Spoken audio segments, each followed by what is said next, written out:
अस्सलाम वालेकुम दोस्तों, क्या हाल चाल है। ओमान गोल्डन वीज़ा और ये वीडियो पार्ट नंबर 1 है। मज़ीद भी अपडेट्स आएंगी क्योंकि काफ़ी सारी तफसीलात अभी आना बाकी हैं, तो अभी तक की जो अपडेट्स हैं वो आपसे शेयर करते हैं। आज 31 अगस्त है जी, और दिन है आज इतवार का। पिछले 2-3 हफ्तों से बड़ी गहमा गहमी थी ओमान गोल्डन वीज़ा के मतलब। तो ओमान का जो 2040 विजन है उसके मतलब उसके मुताबिक जो है golden visa long term residency investors के लिए स्पेशली, और उसके बाद वो लोग जो रिटायर होने के बाद भी यहाँ रहना चाहते हैं या अब्दुल ओमान में रहना चाहते हैं, और जो हाईली स्किल्ड लोग हैं उनके लिए भी। ठीक है, तो अभी जो पहली इन्फॉर्मेशन आई है न्यूज़ में वो ये है जी कि जिनकी इन्वेस्टमेंट की हुई है, जो इन्वेस्टर्स हैं उनके लिए क्या तरीक़ाकार है और क्या बेनिफिट्स हैं। मज़ीद अपडेट्स जैसे ही आएंगी वो भी शेयर करेंगे। तो पार्ट 1 में यही डिस्कस करेंगे जो अभी इन्वेस्टर्स के मतलब है। तो पहले भी आपको बताया था, जो पहले 5 और 10 साल वाला वीज़ा चल रहा है ओमान में ऑलरेडी, ये है एक्चुअली वही, लेकिन इसमें थोड़ा तब्दीलियाँ की गई हैं और मज़ीद लोगों को अट्रैक्ट किया गया है तो वो ओमान में आके इन्वेस्ट करें, और या फिर क्या है कि किसी भी तरीके से इन्वेस्ट करें, या फिर उनकी इतनी अर्निंग होनी चाहिए इनाफ कि वो ओमान में सर्वाइव कर सकें, और जो एलिजिबल होगा, जो रिक्वायरमेंट को मीट करेगा, उसको रेजिडेंसी मिल जाएगी 5 और 10 साल की। सो अभी जो सीन है ना जी कि कौन एलिजिबल है। पहले अच्छा वो था कि जिनके पास 2.5 लाख की इन्वेस्टमेंट है या 5 लाख की, वो 5 और 10 साल वाला वीज़ा ले सकते थे। ठीक है, अभी क्या है कि एप्लीकेंट में qualify via any of the following each at rial Omani 2 lakh, यानी 2 लाख रियाल तक अगर किसी की इन्वेस्टमेंट है, किसी भी तरीके की उन्होंने बैंक में रखे हुए हैं, उन्होंने प्रॉपर्टी ली हुई है कमर्शियल रेजिडेंशियल, या और उनका बिजनेस है, या और भी कुछ कैटेगरीज हैं इसके अलावा भी। ठीक है जी, वो सब ले सकते हैं। तो वो कंपनी जिसको इस्टेब्लिश हुए 1 साल हो चुका है, ठीक है जी, और उनका मिनिमम इन्वेस्टमेंट जो है, उन्होंने जो पैसा लगाया हुआ है मार्केट में या बैंक में पड़ा है या जहाँ पे भी है, जैसी भी इन्वेस्टमेंट है, वो 2 लाख या इससे प्लस है, वो एलिजिबल हैं। और उसके बाद आ जाएँ जी जिन्होंने ओनरशिप जिनकी है रेजिडेंशियल या टूरिज़्म कॉम्प्लेक्सेस हो गए, रेजिडेंशियल या कमर्शियल बिल्डिंग्स हो गई, ठीक है जी, या कोई भी दूसरा टूरिज़्म सेक्टर में जिन्होंने काफ़ी ज़्यादा इन्वेस्टमेंट की हुई है, कोई भी उनके पास यूनिट है किसी कॉम्प्लेक्स के अंदर है या सेपरेट यूनिट है, या इसके अलावा उन्होंने कमर्शियल या रेजिडेंशियल कोई जगह ली हुई है, तो उनके लिए भी है, वो भी अप्लाई कर सकते हैं। उसके बाद आ जाएँ जी गवर्नमेंट डेवलपमेंट बॉन्ड्स अगर किसी ने लिए हुए हैं ओमान में, ठीक है, तो वो एलिजिबल हैं। उसके बाद market value of share holding, किसी के पास शेयर होल्डर है कोई किसी भी दूसरी कंपनी का, बेशक वो गवर्नमेंट के साथ है, सेमी गवर्नमेंट है, प्राइवेट है, तो वो भी अगर 2 लाख उसकी शेयर होल्डिंग में 2 लाख तक जो है उसके शेयर हैं, तो वो एलिजिबल है। लेकिन वो थ्रू आउट उसकी फिर ऑफिशियल जितने भी डॉक्यूमेंटेशन है वो रिक्वायर्ड होती है। या फिक्स बैंक डिपॉजिट अगर कोई करता है 5 साल के लिए, ठीक है जी, तो वो रीन्यूएबल भी होगा अगले 5 साल के लिए, उनके लिए भी वो एलिजिबल है। जो बंदा 2 लाख ओमानी रियाल फिक्स कर देता है, ओमान में फिक्स डिपॉजिट करता है, उसको भी 5 से 10 साल वाला वीज़ा मिलेगा। फ़वाइद क्या हैं वो थोड़ा आगे चल के बताते हैं। और वो कंपनियाँ कोई भी यानी एक्सपैट है, उसने कंपनी बनाई हुई है, बेशक उसकी अपनी है, शेयरिंग पे है, जो भी है, और उसमें उनका कैपिटल जो है 2 लाख है, और 50 ओमानी वर्कर अगर उनके साथ काम करते हैं तो भी वो एलिजिबल हैं। एटलीस्ट 50 ओमानी एम्प्लॉयज़ अगर उनके पास हैं तो वो एलिजिबल हैं।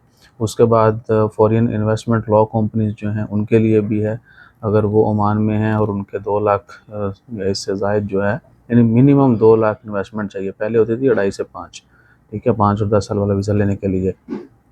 ये सूरत हाल है जी। अच्छा, की बेनिफिट जो यानी मेजर इसके फ़वाइद हैं वो है जी कि आपको एयरपोर्ट के ऊपर जो है या बॉर्डर्स के ऊपर जो है स्पेशल लाइन आपके लिए अलग होगी, ठीक है ना, फास्ट ट्रैक यानी सिस्टम होगा।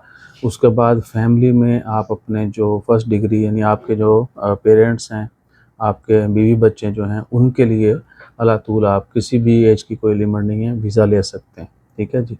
और उसके बाद आ जाएगी रेजिडेंशियल, कमर्शियल, इंडस्ट्रियल से अलावा भी, इन 3 कैटेगरी से अलावा भी आप जो है प्रॉपर्टी ले सकते हैं। प्रॉपर्टी खरीदने के ऊपर भी आपको है कि अच्छा जी, हर जगह पसंद आई प्रॉपर्टी आपको मिलेगी, सब्जेक्ट टू स्टैंडर्ड रिस्ट्रिक्शंस, यानी जो स्टैंडर्ड्स हैं ओमान के उसके मुताबिक आप स्पेसिफिक एरिया के अलावा भी ले सकते हैं अगर वो अलाउ है, ठीक है जी। और उसके बाद परमिशन होगी 3 डोमेस्टिक वर्कर। आपको पता है कि एक्सपैट्स के लिए हर बंदा जो है घरों में काम करने के लिए किसी को हायर नहीं कर सकता है, ठीक है ना।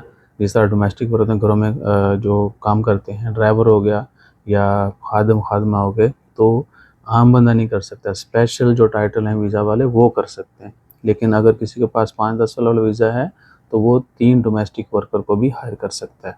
और विज़िट वीज़ा जो है वो खुद निकलवा सकते हैं अपने किसी भी रिलेटिव्स के लिए, ठीक है ना।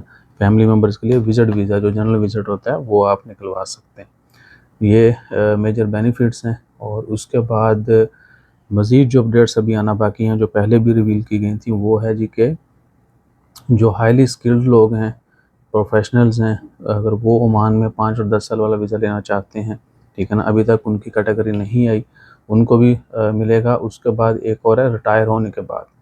आप रिटायर हो जाते हैं, यानी जब भी आप काम कर रहे हैं नहीं कर रहे, आपको बस परमानेंट ओमान में रहना है, उनके लिए भी रिक्वायरमेंट्स हैं। तो पहले लोग ये कर रहे थे कि ये प्रॉपर्टी ख़रीद लेते हैं, ठीक है, और उसके बाद या कहीं इन्वेस्टमेंट कर लेते हैं या फिर क्या कंपनी बनाई अपना वीज़ा लेके फिरते रहे। तो लेकिन वो भी हर बंदे के लिए कारआमद नहीं है, क्योंकि कंपनी बनाते हैं, लोग रह तो सकते हैं इधर, ठीक है, लेकिन क्या होता है कि फिर उनको कंपनी के जो ऊपर लवाजमात होते हैं उनको भी फॉलो करना पड़ता है, ठीक है ना। तो जैसे रिटायरमेंट का मतलब है, जो बंदा सिर्फ ओमान में रहना चाहता है उसके लिए क्या तरीक़ाकार होगा, बहुत ज़्यादा इन्वेस्टमेंट भी ना हो, ठीक है ना। तो वो जैसे मज़ीद इन्फॉर्मेशन आएगी वो भी आपसे शेयर करेंगे।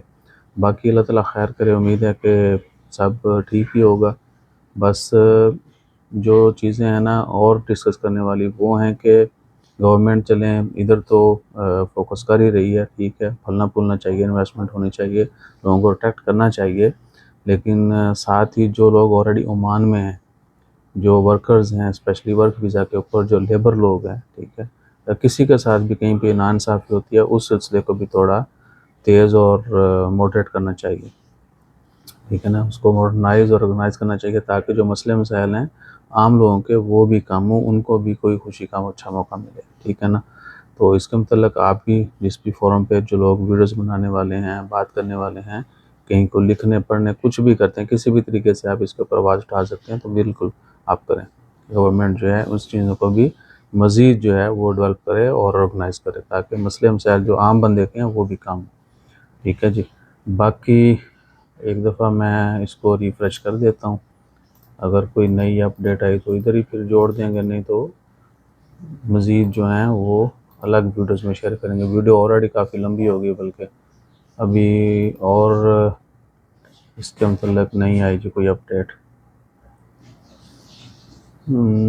Short term visit visa continue to, अच्छा ये तो पुरानी खबर है। वहाँ launch 10 year golden visa business for investors. अच्छा अभी सिर्फ इन्वेस्टर ही की इंफॉर्मेशन आई है, तो जैसे बाकी की आती है वो भी आपसे शेयर करेंगे, वो हमें याद रखिएगा। जज़ाकल्लाह।